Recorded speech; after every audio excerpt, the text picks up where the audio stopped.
Mayroon pong pasabog itong si dating Congressman Saldico. Luzon, Visayas at Mindanao, magandang araw po. Welcome po muli kayo sa aking YouTube channel. At ito na nga po mga kabayan, ito po yung bagong labas na video na mapapanood natin ngayon, na naglabas po ng video itong si Saldico at inilabas na po niya, nagsalita na po siya tungkol nga po dito sa pagdawit sa kanya, tungkol nga po sa anomalya ng flood control scandal. At dahil nga po dito mga kabayan, naglabas po siya ng pahayag at marami po siyang tinawit dito. Si Martin Romualdez at ang budget secretary, maging ang ating mahal na Pangulo.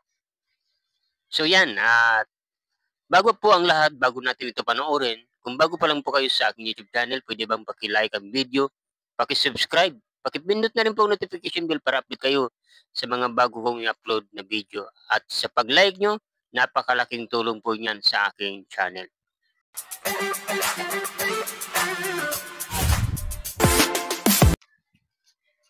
At ito na nga guys, panoorin natin itong video na inilabas bago po tayo mag-komento. Alam ko na buo ang galit ninyo sa akin ngayon. Nauunawaan ko rin kung bakit. Lalo na at malaki ang halagang nakataya. Pero bago kayo humusga, hayaan ninyong ipaliwanag ko ang buong katotohanan. Matagal akong hindi nagsalita dahil may direktang utos sa akin. Huwag nang bumalik ng Pilipinas at manahimik na lamang. Umalis ako noong July 19, 2025 para sa aking medical check-up. Nakaplanong bumalik pagkatapos ng SONA ni Pangulo. Pero habang papauwi na ako, tinawagan ako ni dating Speaker Martin Romualdez at sinabihan, "Stay out of the country. You will be well taken care of as instructed by the President." Noon naniniwala pa ako sa kanila, kaya't hindi ako bumalik. Tumikom ang aking bibig, sumunod ako, pero ang hindi ko alam, ang ibig pala nilang sabihin sa aalagaan ka namin ay gagamitin ako bilang panakipbutas sa kanilang kampanya laban sa korupsyon. Ginawa nila akong poster boy ng kanilang sariling kasinungalingan. Ngayon, hindi na ako mananahimik, ilalabas ko ang lahat ng katotohanan. May resibo, may ebidensya, at may pangalan. Nagsimula ito nung tumawag si Sekmina Pangandaman sa akin nung nag-umpisa ang BICAM process last year, 2024. Ang sabi niya, katatapos lang ng meeting nila ni Pangulo at may instructions na mag-insert o magpasok ng 100 billion worth of projects sa BICAM. At sinabi pa ni Sekmina, "You can confirm with Yusek Adrian Bersamin dahil magkasama sila sa meeting ni Pangulong BBM noong araw na yon." Tinawagan ko po agad si Yusek Adrian Bersamin at tinanong ko kung may instruction nga ba ang Pangulo na magpasok ng 100 billion during their meeting. Ang sabi niya ay totoo nga po. Right after our conversation, tinawagan ko po si dating Speaker Martin Romualdez at nireport ko ang instructions ng Presidente to insert the 100 billion projects.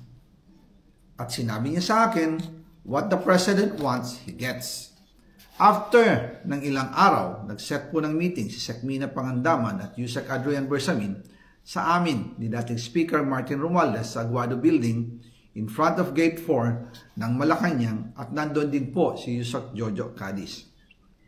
During the meeting, binigay po ni Yusek Adrian Bersamin ang listahan na worth 100 billion. Tinanong ko po si Yusek Adrian kung saan galing ang listahan. Ang sagot niya, galing kay PBBM mismo at binigay niya ito mula sa brown leather bag. Nung sinabi po ni Yusek Adrian Bersamin yung brown leather bag, naalala ko noong nasa Singapore kami right after the elections of May 2022 sa Hilton Hotel, kami ni dating Speaker Martin and PBBM habang pauwi at pabalik ng Pilipinas, hinabol ng PSG ang brown leather bag at ang sabi ni PBBM, maiwan na lahat, wag lang ang brown leather bag. Kaya naniwala ako na utos talaga ito ng Pangulo. Pagkatapos ng ilang araw, I informed sina dating Speaker Martin Romualdez, Sekmina Pangandaman, Yusek Adrian Bersamin, and Yusek Jojo Cadiz na kung pwede 50 billion lang ang ipasok sa program funds dahil so sobra ang DPWH funds versus sa DepEd. In practice, hindi pwede na mas malaki ang budget ng DPWH kaysa edukasyon. And yung balance na 50 billion, ilagay na lang sa unprogram funds for the 2025 budget. Dahil Office of the President din ang nagre-release ng lahat ng unprogram funds.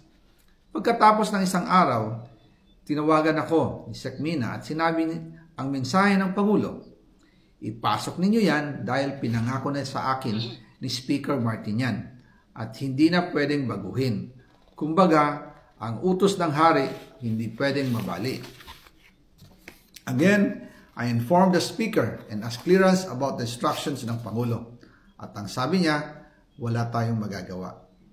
Kaya po nagtataka ako kung bakit sinasabi ni Pangulo na hindi niya makilala ang budget, samantalang lahat na binawas at dinagdag sa mga ahensya ng gobyerno ay humihingi ng approval sa kanya. So ayan guys, napanood natin yung kanyang sinabi. At alam natin mga guys, ito po yung komento ko dito. Alam naman natin mga guys na mayroon na pong malapit na po yung rally, itong magsisimula po sila sa 16. Kaya para magkaroon po ng laman itong malaking rally na gaganapin sa Luneta ay itinaon itong paglabas. At sabi nga po ng balita, mayroon daw pong kumausap ng mga DDS. Ito yung mga alam naman natin kung sino-sino sila. Hindi lang tayo mabanggit ng mga pangalan. Sino po yung pinakamataas na opisyal ng DDS? Itong mga senador, maging itong bagong halal na senador, na ito po yung bago nilang dapat na ilalabas na testigo. Kaso nga po ay hindi nahalal muli itong si Marcolita bilang isang Blue Ribbon Committee. Kaya yun, nawala ang kanilang plano. At hindi po sila nagkaintindihan mga kababayan. Kaya ngayon guys, ito po yung plano nila na naudlot. Kaya ito, inilabas na po nila yung ganitong statement para lamang magkagulo ang ating bayan, magulo ang mga tao sa kaisipan. Alam na natin mga kababayan kung gaano kalimpak-limpak na salapi ang nakamkam itong ni Saldico. Kaya ang ginawa niya para makulong, hindi lang siya mag-isa makulong, ay nandamay po siya, nandawit po siya dito ng tao, lalo na ang ating mahal na Pangulo. So, ikaw, alam naman natin mga kabayan, maniniwala ka ba dito o isa ka dito mga kabayan na tutulig siya, di ba? Kasi alam naman natin mga kabayan, mayroon po siyang kaso. Bilyon-bilyon, mga chopper, bakit siya nagkaroon ng gano'n, di ba? Mga kickback na sobrang ang lalaki, bilyon-bilyon. Kaya ang ginawa niya ay naglabas siya ng bagong statement para lamang siraan ang ating mahal na Pangulo. Kaya para pagdating ng rally ay mayroong laman, lalabas ang tao para sumugod at tuligsain ang gobyerno mga kababayan. Kaya dito, talagang itinaon talaga mga kababayan. Kaya abangan natin yung part 2 dahil may part 2 pa daw ito. At ano ba ang reaction dito ni Senador Gatchalian? Ito, panoorin po natin. Yung magiging epekto nito sa presidente na siya mismo ang nagpapa-imbestiga dito sa katiwalian? Mahirap mag-comment ngayon. I have to look at the video, I have to decipher yung video, but definitely seryoso yung kanyang mga sinasabi, pero hindi rin natin matiyak kung totoo yung kanyang sinasabi. Pero as to the validity, Senator, dapat dito niya gawin ba yung statement niya? O dapat para sa akin, basic, kung ikaw ay walang tinatago, dapat nandito ka physically. Harapin mo itong mga tanong, pumunta ka dito sa hearing at harapin mo yung mga akusasyon sa'yo. Hindi yung nagtatago ka tapos gagawa ka ng video tapos ano-ano yung sinasabi mo. No? I think yung physical presence, yan ang pinaka-importante na magbe-vindicate sa'yo. So yun guys, alam na, di ba na, hindi pa nga napanood ni Senador Gatchalian yung video, pero may reaction na siya dito mga kababayan na talagang kaduda-duda, di ba? Kahit sino, dapat hindi na po siya maglalabas ng statement, dapat diretso na po siya mag-testify at humarap po siya sa mga investigation para hindi po siya madindi. Doon na niya ilabas kung ano man ang sekreto, ano man ang mga niluloob doon sa mga, kumbaga, kababalaghan, kung sino man mga dawit dito, ay doon na po niya sabihin. Ang ginawa niya, parang kitang-kita mo naman mga kabayan, yung binabasa niya, di ba? So, ano ba magiging reaction niyo dito mga kababayan sa kanyang pasabog? Isa ka ba sa naniniwala o talagang against ka dito sa kanyang pahayag? Ilagay niyo lang po sa comment section. At ako'y magpapaalam na, magkita-kita po muli tayo sa sunod na mga video. Ingat po.